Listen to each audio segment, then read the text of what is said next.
Hola, acá estamos en una nueva semana política en el Mostrador Televisión con Andrés Cabrera. Bienvenido, Andrés.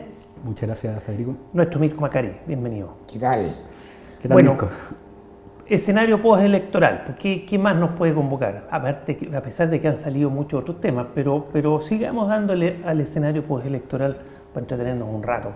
Andrés, en tus manos. Sí, yo creo que el escenario postelectoral ha tenido condimentos bastante distintos a lo que observamos en la previa de la elección. Y probablemente el carácter de sorpresa que vimos a través de los resultados es probablemente el elemento que dinamiza y le pone más sabor probablemente a este escenario postelectoral de cara al 17 de diciembre. Y yo creo que ahí el cortocircuito que hubo entre las expectativas que generaban las encuestas, por un lado, que daban un ambiente discursivo muy bien aprovechado por la intelectualidad orgánica de la derecha, en donde sostiene que la victoria de Sebastián Piñera va a ser cercana a los 44 puntos, dejándolo bastante próximo a volver a la moneda. Y por el otro lado, esta sensación de una especie de giro de la sociedad chilena hacia la derecha, efectivamente, cultural, que fue mencionada. La restauración noventera. Efectivamente, sobre todo capitalizada por la derecha. Y esa atmósfera no se condice en definitiva con los resultados que observamos. Y ese criterio, ese cortocircuito, esa sorpresa es la que efectivamente dinamiza el escenario electoral.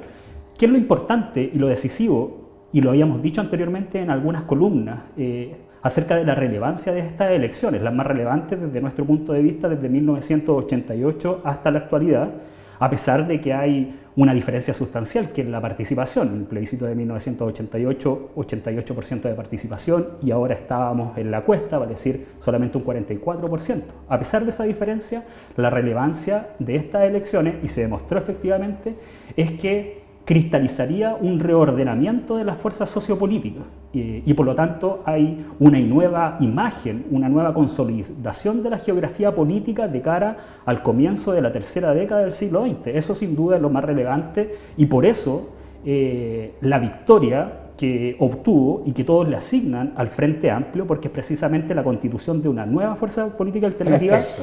Efectivamente. 3/3, no 4/4, porque el centro quedó borrado. Efectivamente. El centro existe. El viejo centro del siglo XX quedó barrido, pero el centro quedó existe. quemado. Hoy día Guillé lidera el centro. Eso es una lectura, por eso la es centro una izquierda lectura. se corre hacia el centro, ¿no? Centro y derecha. El Partido Socialista hoy día es un partido de centro. Exactamente. Fundamentalmente. O sea, ha cambiado el centro político, pero no es que desaparezca, digo, se reconfigura. Efectivamente, tú mencionas esa perspectiva de los 3/3 y yo creo que esa cuestión es fundamental.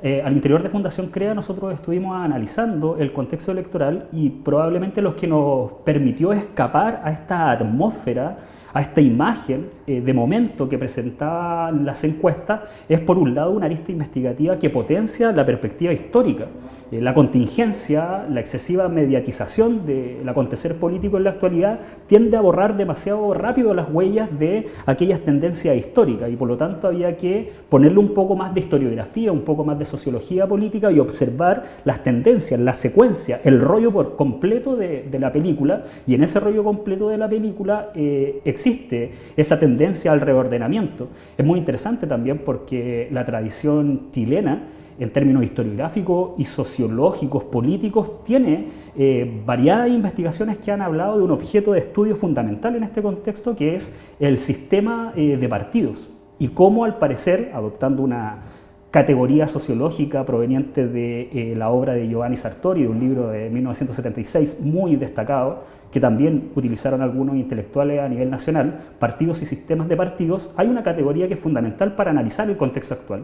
Vale decir, en este reordenamiento estamos transitando de una especie de sistema multipartidista de carácter moderado, lo que hemos denominado una especie de lógica consensual, para nosotros una lógica de reparto duopólico del poder, y transitamos hacia un sistema de partidos ya no moderado, sino polarizado. El anterior tenía un movimiento y una especie de expresión centrípeta hacia el centro político, lo que vamos a observar ahora en este nuevo sistema de partidos es una polarización, una fragmentación del espacio político, pero yo creo que ya pasamos el primer momento. En 1997, Genaro Arriagada tiene un ensayo extraordinario. El Big Bang. Claro, la pregunta es decisiva y probablemente se adelanta 20 años al contexto actual. ¿Nos dirigimos hacia una especie de Big Bang del sistema de partidos? Yo creo que eso es lo que está sucediendo hoy día. Ya pasamos el momento germinal del Big Bang, de la tendencia a la fragmentación. Por supuesto que vamos a seguir observando eso. Basta observar cómo toda la atención del escenario político se concentra en la democracia cristiana. Por lo tanto, hay síntomas que no solamente se expresan a nivel nacional, sino que también basta observar el escenario internacional para darse cuenta de que estamos ante una fase de agotamiento del sistema democrático liberal. Yo creo que eso ya es un paso mayor, pero podemos volverlo a conversar. Pero en todo caso, este proceso, este fenómeno que estamos viendo y analizando, igual al final del camino lleva a los viejos 3/3. Depende de cómo lo mires.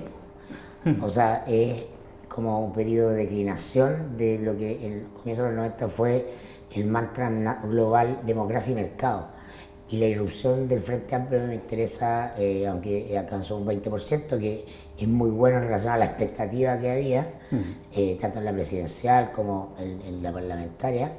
Y si bien aún no es mayoría, es noticia porque constituye un cambio del eje gravitacional de la mirada. A mí por lo menos me interesa la política por la cultura, o la política como una expresión de la cultura que hay detrás.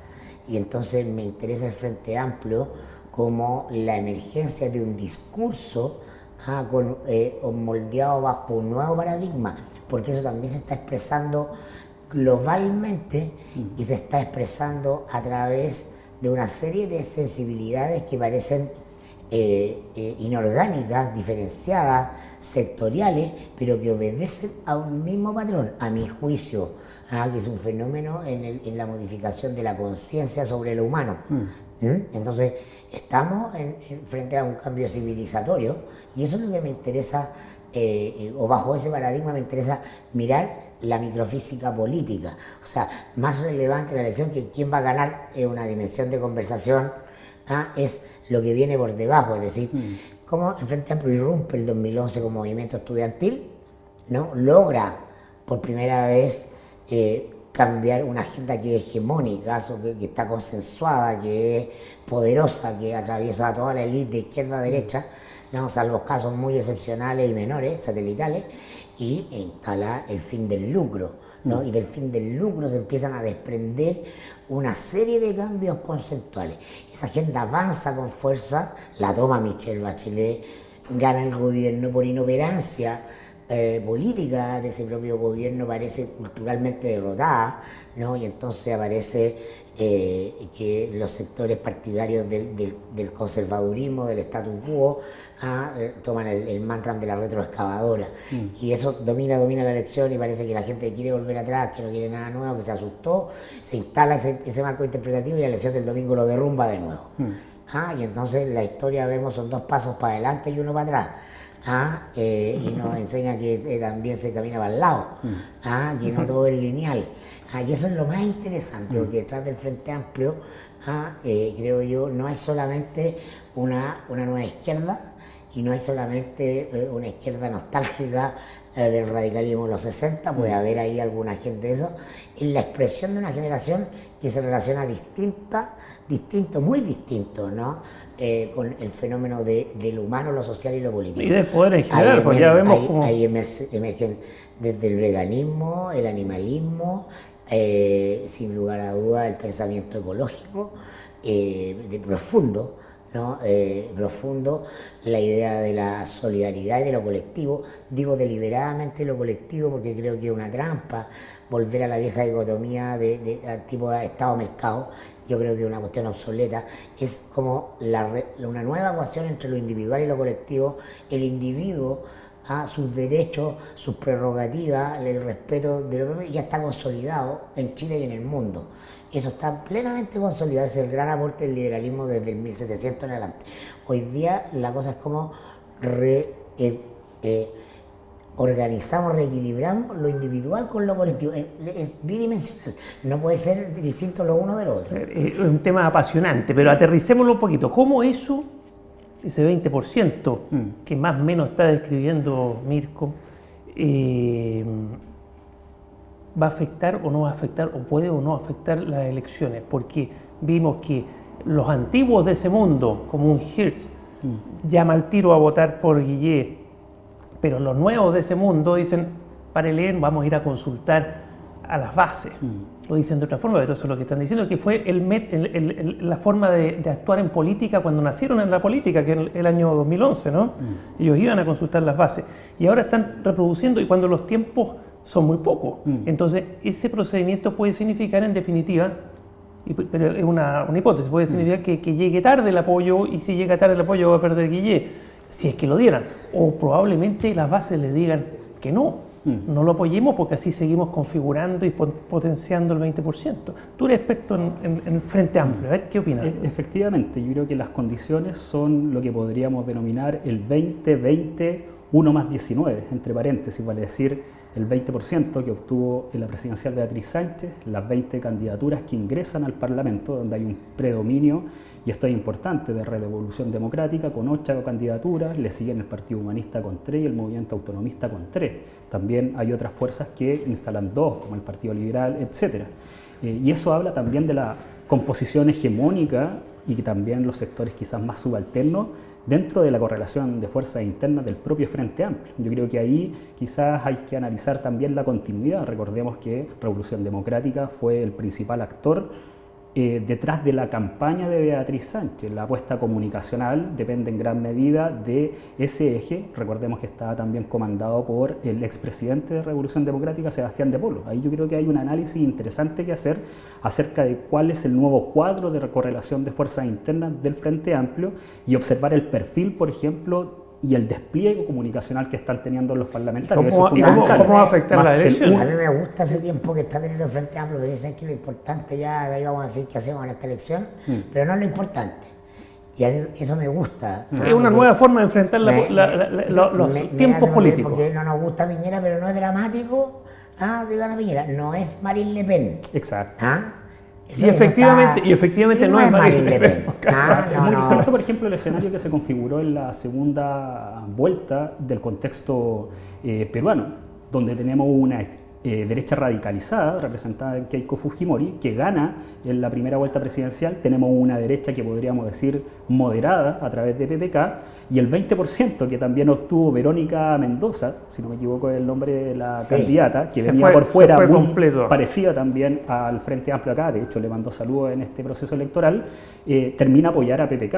Aquí las condiciones son distintas, porque no hay... Porque el fujimorismo era una dictadura. Efectivamente, a eso es lo que voy. Con Piñera no vuelve la DINA. Efectivamente, Piñera es un gobernante de derecha que es presentable, así para frente a cualquier persona de izquierda. O sea, es ridículo, pero no es antidemocrático. Es ridículo. Yo no diría ridículo y retiraría, oye, no... O sea, todas esas cosas que hace, esas cosas... Las piñericosas. La piñericosa, la viveza, el chorito, es de otra época, pero ya no es un hombre de derecha que no estuvo con la dictadura, que habló de los cómplices pasivos, que hizo todos esos gestos, lo que lo hace una persona no deseable por la izquierda. Está despenalizado. Está despenalizado. No deseable, oye, pero completamente tolerable dentro de las reglas del juego democrático, porque no hay que olvidar que cuando llega de la derecha, después de la centroizquierda, hay una sana alternancia del poder. Y eso esta gente, pienso yo, el Frente Amplio también lo tiene presente, porque es gente profundamente democrática. Exacto. Igual hay una arista interesante ahí, y diferenciándola, por ejemplo, de ese contexto de la segunda vuelta peruana, aquí el que sea una derecha, entre comillas, más moderada, permite también mayor grado de maniobrabilidad, mayor grado de maniobrabilidad para el Frente Amplio. La pregunta para el Frente Amplio, yo creo que sus dirigentes la tienen clara y por eso van a dar alguna señal de respaldo ayer, más directa, menos indirecta, pero secundaria, porque lo central en esta historia tiene que ver con lo que está en juego, la construcción de un modelo serio alternativo al modelo neoliberal que impera en Chile, y eso implica mucho trabajo y ese trabajo no está terminado. El Frente Amplio puede surgir, o es la expresión del surgimiento del movimiento estudiantil en el 2011, que es posible que tenga la fuerza que tuvo porque gobernaba Piñera. No era posible con la nueva mayoría o la concertación, porque ese mundo, tal como se ve en el gobierno de Bachelet, tiene un sesgo conservador respecto de la idea de la movilización, ¿no? Que tiene que ver con el trauma histórico. Y tiene más operadores para disuadir a los... Fue clave el rol del PC para desarmar la calle en este momento. Entonces, ese mundo, esas ideas de pensar un modelo alternativo al modelo neoliberal y viable y posible, interesado, ha vivido todos estos años en una derrota cultural. O sea, estos años han sido años de hegemonía cultural de la derecha. O sea, la idea restauradora ha tenido más fuerza que la idea transformadora.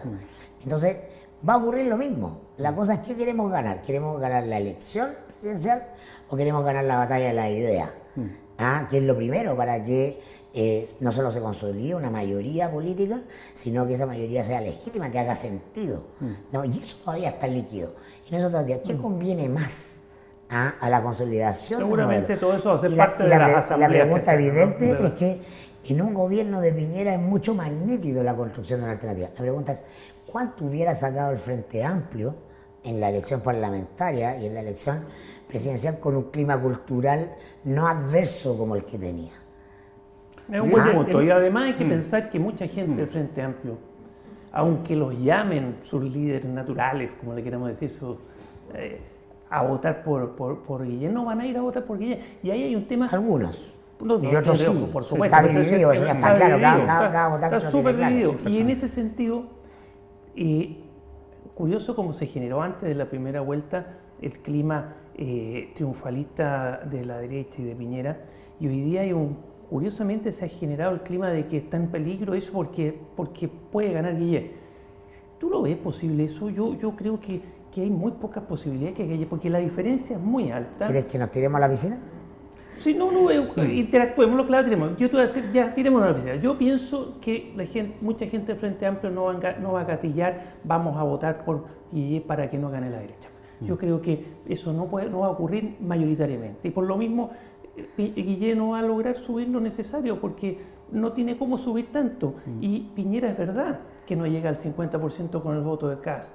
Y le va a costar ir a buscar gente al otro lado. Pero lo que va a ocurrir, presumiblemente, por supuesto, es que va a ir a votar menos gente. Y al achicarse el padrón, a Piñera su 40 y tanto por ciento se le va a convertir en 50+1. Ya. Ese es mi... Sí, es interesante, y aquí yo destacaría quizás el análisis que no está haciendo el mundo de la política propiamente tal, sino el mundo de los mercados, sobre todo a partir de tan bullada baja en la bolsa y en el IPSA. De eso, porque siempre detrás de cada uno de esos comentarios hay negocio. Efectivamente, pero precisamente que gana, pierde, dependiendo es de lo que interesante diga. observar los intereses que están detrás de las lecturas políticas. Yo creo que ahí está la cuestión decisiva también de cuál o cómo fue creada la atmósfera discursiva en la previa de las elecciones. Pero, por ejemplo, refiriéndome a este análisis de los grupos económicos, desde Wall Street, salía también en las páginas económicas de La Tercera y el Mercurio, los analistas de JP Morgan y Citibank analizan mucho en comparación con lo que sucedió con el 2009. Al parecer, hay una especie de analogía, sobre todo entre los porcentajes y las características que asumió el balotaje. En esa instancia, las distancias eran muy distintas. 15 puntos. 15 puntos en el 2009, entre el 44% que obtuvo Sebastián Piñera y Eduardo Frei obtuvo 29%, Meo un 20% y Arrate un 6%. La diferencia ahora es mayor y está ahora, más lejos. Si no me equivoco, es de 14 puntos. Lo interesante, y esto lo graficaba desde mi punto de vista de una manera bastante interesante Mansuy en una columna de La Tercera, es que al parecer la derecha alcanzó un tope histórico en términos de votación bruta. Vale decir que lo que obtuvo Sebastián Piñera en la primera vuelta, ese 44%, es mayor a la votación bruta que obtuvo en esta primera vuelta presidencial, sumando la votación de Sebastián Piñera y la de José Antonio Kast. Está por debajo en unos 100.000 votos aproximadamente. ¿Qué es lo que quiere decir? Que con esos votos, cercanos a los 3 millones de votos, un poquito menos, no le alcanza para ganar. Evidentemente va a ser un trasvasije inmediato el que va a hacer efectivamente José Antonio Kast a la candidatura de Piñera. Y ahora habría que ver qué es lo que sucede en el centro político. Y el centro político efectivamente está agotado, sobre todo en la democracia cristiana. Solamente un último dato que es importante. Si tú sumas el total del caudal electoral que tuvo Carolina Goich, cerca de 360.000 votos, te faltan aún 250.000 para alcanzar el 51% que obtuvo Sebastián Piñera en el 2009. Por lo tanto, hay una complejidad de dónde efectivamente saca más votos Sebastián Piñera. O sea, lo chica, mismo, o sea, chica el número de votantes. es que en una elección que es competitiva, votó menos gente, tiende a votar más gente. Votó menos gente que la que votó en la presidencial del 2013. Un Se poco menos. confirma la tendencia. Lo que te muestra que la gente no percibe que haya jugándose algo dramático. Y que eso, si eso es así, se achica el En padrón. ese sentido podrías tener tu razón de que como no es dramático y es indistinto uno que otro, Piñera tiene una ventaja. Yo siento que, o me da la sensación que se produce un hecho político, que Piñera queda desprovisto de discurso el día domingo, porque todo su discurso era contra la reforma, era el discurso restaurador y por eso la figura de él, No, si está una dificultad grande. Y los consensos. Y si me apuráis, aunque sé que va a estar peleado voto a voto, siento que corre Guille con esa ventaja, con la ventaja del cambio de eje en el clima, porque el clima te indica la dirección del viento. Entonces, la votación Frente Amplio cambia el eje de gravedad y lo pone para allá. Y ahí Piñera ya pillado, porque está en su techo, y no sé qué discurso pueden arbolar que suene más coherente que el de Guille respecto a incorporar elementos sociales, de morigerar o atenuar el impacto de, Si de no la, la oye, yo competencia en coincide la que vida, no la tiene en la fácil. vida. Entonces, si me apuráis, creo que le veo más Sí, chance ahí, pero es solo una tinca. Bueno, lo mío también, por No, supuesto. no, aquí no hay nada científico, por favor, no me digan que Oye, yo si las dije- encuestas se caen. No me digan que yo dije que... ¿Ah? No, pero es cierto, yo creo que también el caso de Alejandro Guille, por el otro lado, la tiene bastante complicada porque es difícil tratar de unificar toda esa cantidad de votos, sobre todo los del Frente Amplio, ese En la- 20%. en la cuadratura del círculo. Efectivamente, probablemente no va a ir todo a votar por Sebastián Piñera. Algunos cálculos hablan de un 60% de ese 20% que estaría dispuesto a ir a votar por Piñera. De hecho, ¿Cómo esa por declaración... Piñera? Por Guille. Por Guille, efectivamente. Y si eso fuera cierto, esa disminución del 40%, porque la gente no va a ir a votar, no es que vaya a ir a votar, es decir, se te achica el número de votantes y al achicarse cambian todos los porcentajes. Lo que no quita lo que tú dices es cierto. Piñera ya no tiene un discurso tan fácil, va a tener que pensar mucho a toda su gente como... Claro, porque la sensación de triunfo reforzó el discurso contra el gobierno, contra la reforma, contra la retroexcavadora, y ese discurso quedó disuelto el domingo. Exacto. Pero hay un discurso... escuchar retroexcavadora, eso desapareció por arte de magia. Sí, es verdad, pero un discurso que no le falla a la derecha, que cuidado que vienen los No, rojos. es que ahí sí que Cuidado que pierden. vienen los Ahí rojos. sí que pierden. Ahí pierden. Ahí pierden porque si hubiera ganado Beatriz Sánchez, ese relato tenía coherencia. Exacto. Con Alejandro Guille. O sea. Dan ganas de ir a comerse un ¿Tú te pernil. imaginas una encarnación de la moderación en alguien Sí. mejor que en alguien que en Alejandro Guille? Es un hombre claramente La moderado. siesta, Exacto. el reposo, la comida larga. Me pasó qué cosa menos radical con él. Bueno, pero más allá de las características personales de Es los que importa, liderazgos es que políticos, importa. efectivamente No, porque además importan. su relato es así. Pero yo creo que su forma. ahora mirando el Frente Amplio es el escenario más propicio para que siga a la ofensiva. Y Por precisamente supuesto. esa apuesta de poner los elementos programáticos de un programa que hay que Tironear la recordar. agenda. Efectivamente, Sí, es sí, un momento decisivo. De quien hecho, yo maneja pienso... la agenda, maneja el poder. Efectivamente, yo por eso pienso que quizás haber asumido el 29 de noviembre como fecha para finalizar todo este periodo de reflexión, en una de esas nos quedamos un tanto cortos, porque Eso es lo que tal comentaba. como... Los Pero tiempos es de ellos muerte- son distintos. Es un de sangre lento, es bonito, es como acá. Sí, sí, sí, metiendo efectivamente. veneno de a poco. Efectivamente. Y yo creo que eso tiene que ser aprovechado por el Frente Porque- Amplio poniendo sobre la porque mesa por frente los a elementos programáticos el mejor fundamentales. escenario para ellos es que gane Piñera. Cero oposición a Piñera, consolidarse como la oposición a Piñera le permite la claridad, le permite el contraste, Por supuesto. le permite... No, con eso deja a la nueva mayoría en el centro político. Claro, y así el efectivamente, gobierno de yo- Bachelet habrá sido un paréntesis en la verdadera batalla, Exacto. que fue en el gobierno de Piñera, el movimiento estudiantil contra la derecha. Efectivamente. Bueno, nos hemos entretenido harto. Gracias Andrés Cabrera, gracias Mirko Macari. Hasta la próxima Nos vemos. Semana Política. Nos Un vemos. gusto.